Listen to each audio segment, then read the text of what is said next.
I'd been on the road for hours, driving aimlessly.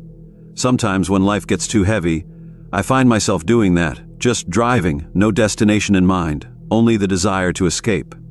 That night, I didn't care where I ended up. I just needed to be away. The highway stretched out endlessly before me, a black void lit only by the weak beams of my headlights. The landscape outside was nothing but darkness, interrupted occasionally by the outline of trees and the faint glow of distant farmhouses. It was getting late, and I was low on gas. My phone's signal had cut out miles ago, leaving me with only the radio to keep me company. The music stations were fuzzy, fading in and out, so I switched to an old country station, letting the twang of guitars fill the car as I searched for a gas station. I hadn't seen another car for at least an hour, and I was beginning to wonder if I was lost. Then, up ahead, I saw a flicker of light, a neon sign glowing in the distance. As I got closer, I could make out the shape of a gas station, sitting alone on the side of the road like a beacon in the darkness. The sign above the station read, "Last Stop Gas." It was an old place, the kind that looked like it hadn't seen renovations in decades. The gas pumps were rusted, the paint peeling off the metal, and the station itself was small, with a single flickering light outside. But I didn't care. I was nearly on empty, and this was the first sign of civilization I'd seen in miles. I pulled up to one of the pumps, turned off the engine, and stepped out of the car. The night air was cold and still, unnervingly quiet. The only sound was the creak of the old pump as I lifted the nozzle and inserted it into my gas tank. As the gas started flowing, I looked around. There was no one else here, no other cars, no attendants, nothing. Just me and the gas station, surrounded by darkness. The station itself was lit by a single bulb hanging from a wire above the door, casting long shadows across the cracked concrete. The windows were covered in grime, making it impossible to see inside. I felt a chill run down my spine, but I shook it off. I was just tired, that was all. I'd been driving for too long, and my mind was playing tricks on me. As the pump clicked off, signaling that the tank was full, I replaced the nozzle and headed toward the small convenience store attached to the station. I figured I could grab a drink and maybe some snacks for the road. The door creaked loudly as I pushed it open, and a bell jingled somewhere above my head. The inside of the store was just as run down as the outside. The shelves were half empty, stocked with dusty cans and expired snacks. The air smelled faintly of mildew and old oil. At the counter, an old man sat on a stool, hunched over a small TV that was playing some black and white show I didn't recognize. He didn't look up as I entered, just kept staring at the screen with a blank expression. "Evening," I said, trying to sound casual as I grabbed a bottle of water from a cooler near the door. The man didn't respond. I shrugged and made my way to the counter. As I approached, I noticed something strange. The man's eyes, they weren't moving. He was staring at the TV, but his eyes were completely still, unblinking. For a moment I thought he might be dead, but then his mouth twitched slightly, and he let out a low wheeze that might have been a breath or a grunt. I placed the water bottle on the counter, and after a long pause he slowly turned his head to look at me. His eyes were dark, sunken into his skull, and his skin was pale and dry, like old parchment. He didn't say a word, just stared at me with those dead eyes. Just this," I said, my voice faltering slightly as I slid a $5 bill across the counter. The man's bony hand reached out, shakily grabbing the bill. He didn't bother to give me change, just stuffed the money into the register and then returned his gaze to the TV. I grabbed my water and quickly left the store, the bell jingling again as the door closed behind me. Back outside, the air felt colder, sharper. I hurried to my car, suddenly eager to get back on the road. I didn't know what it was, but something about that gas station felt wrong, like I didn't belong there. I got into the car, started the engine, and pulled out of the station without looking back. As I drove away, the light from the gas station faded into the distance, swallowed by the darkness of the night. I let out a breath I hadn't realized I'd been holding and tried to shake off the unease that had settled over me. It was just an old man at a creepy gas station, nothing more. I'd been on edge all night, and my mind was making things worse than they were. But as the miles ticked by, that feeling of unease didn't go away. In fact, it seemed to get stronger, like a weight pressing down on my chest. I glanced in the rearview mirror, half expecting to see something or someone following me, but there was nothing. Just the empty road behind me. I tried to focus on the music, turning up the volume in an attempt to drown out the creeping dread. But it didn't help. The further I drove, the more the darkness around me seemed to close in, like the night itself was alive and watching me. Then, out of nowhere, the engine sputtered. My heart skipped a beat as the car jerked, the headlights flickering. I glanced at the gas gauge, but it was still full. There was no reason for the car to be acting up. But before I could make sense of it, the engine died completely, and I coasted to a stop on the side of the road. I sat there for a moment, gripping the steering wheel tightly. This wasn't happening. Not here, not now. I tried turning the key in the ignition, but the engine wouldn't start. I tried again, nothing. The car was dead. Great, I muttered under my breath. I pulled out my phone, hoping to call for help, but there was still no signal. I was completely stranded.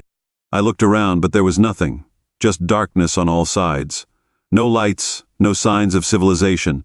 I hadn't seen another car in what felt like forever, and the chances of someone passing by at this hour were slim. I was on my own. I leaned back in my seat, trying to think. I could wait here and hope for someone to come by, or I could start walking.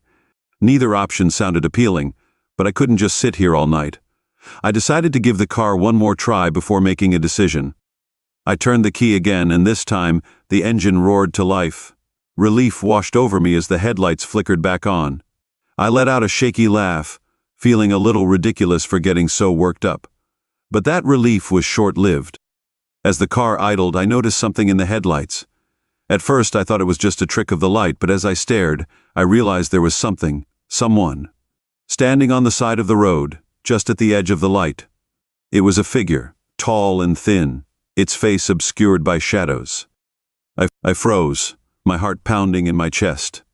The figure didn't move, just stood there watching me.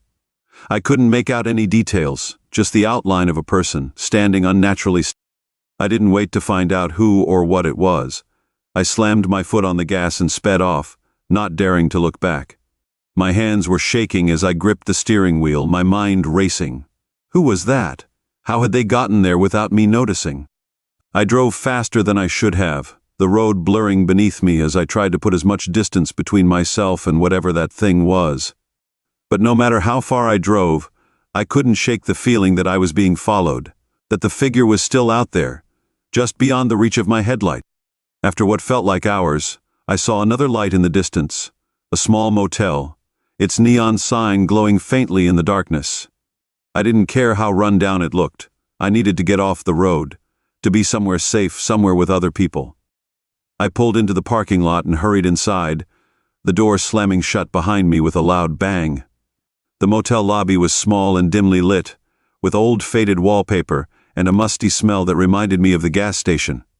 But I didn't care. I just needed a room, somewhere to hide for the night. The clerk behind the counter was a middle-aged woman with tired eyes and a cigarette dangling from her lips. She looked up as I approached, her expression bored. "Need a room?" she asked, her voice raspy. "Yeah," I said, trying to keep my voice steady. "Just for the night." She handed me a key without asking any questions, and I paid in cash. I didn't want to stick around for small talk, so I took the key and headed straight for my room. The room was small and dingy, with peeling wallpaper and a bed that looked like it hadn't been changed in weeks. But it was a bed, and right now, that was all I cared about. I locked the door behind me and collapsed onto the mattress, exhaustion finally catching up to me. But as tired as I was, sleep didn't come easily. Every time I closed my eyes, I saw that figure standing on the side of the road, watching me. I couldn't shake the feeling that something was out there, that it had followed me to the motel. I tried to tell myself I was just being paranoid, that I was safe now. But deep down, I knew something wasn't right. The motel was too quiet, too still, like the air itself was holding its breath, waiting for something to happen. Hours passed, and I finally drifted off into a restless sleep, but that sleep was filled with nightmares. Dark, twisted dreams where I was being chased through endless corridors, always just out of reach of something unseen, something terrible. I woke up in a cold sweat, the room still dark except for the faint light filtering through the curtains.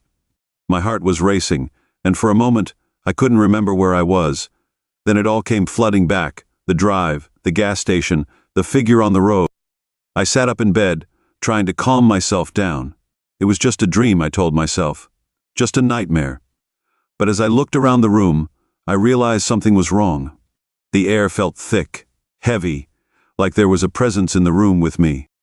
I reached for the lamp on the bedside table, but as I flicked it on, the light bulb shattered, plunging the room back into darkness. My heart skipped a beat, and I fumbled for my phone, using the dim glow of the screen to see.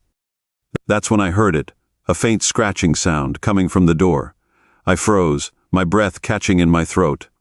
The scratching grew louder, more insistent, like something was trying to get in. I stood up slowly, my eyes fixed on the door. The handle jiggled, and the scratching turned into pounding heavy thuds that shook the door in its frame. I backed away, my mind racing. This couldn't be happening. It had to be a dream, another nightmare. But the sound was too real, too loud. I grabbed the chair from the corner of the room and wedged it under the doorknob, trying to barricade myself inside.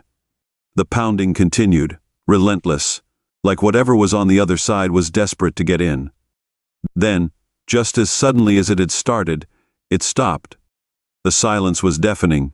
I stood there, clutching my phone like a lifeline, waiting for something to happen.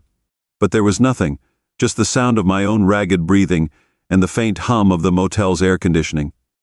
I didn't move for what felt like hours, too scared to even breathe. Finally, when I couldn't stand it any longer, I inched toward the door, my hands shaking. I pressed my ear against the wood, listening. Silence. I slowly removed the chair and unlocked the door, opening it just a crack. The hallway outside was empty, just as dark and dingy as before. But there was something on the floor, a piece of paper, folded in half, lying just outside my door. I picked it up with trembling hands and unfolded it. Scrawled in black ink, in handwriting that looked jagged and hurried, were the words, "You can't leave." My blood ran cold, and I dropped the paper as if it had burned me. I slammed the door shut and locked it again, my heart pounding in my chest. I didn't know what to do, where to go. I was trapped. I backed away from the door, my mind racing. Was this some kind of sick joke? Or was there really something out there, something that had followed me all the way from that gas station? I didn't sleep for the rest of the night. I sat in the corner of the room, clutching my phone, waiting for something, anything, to happen. But nothing did. The rest of the night passed in eerie silence, and when the first light of dawn finally crept through the curtains, I let out a shaky breath of relief. I grabbed my things and left the motel as quickly as I could, not even bothering to check out. The clerk didn't seem to care anyway. She just watched me leave with that same bored expression, as if she'd seen it all before. I didn't stop driving until I was miles away from that place, until the sun was high in the sky, and the memories of the night before started to feel like a bad dream. But as much as I tried to convince myself that it was all in my head, that I'd imagined the whole thing, I couldn't shake the feeling that I wasn't alone. Even now, as I write this, I can still feel eyes on me, watching, waiting. Maybe it was the gas station, maybe it was something else. I don't know. But whatever it was, it found me. And I don't think it's ever going to let me go.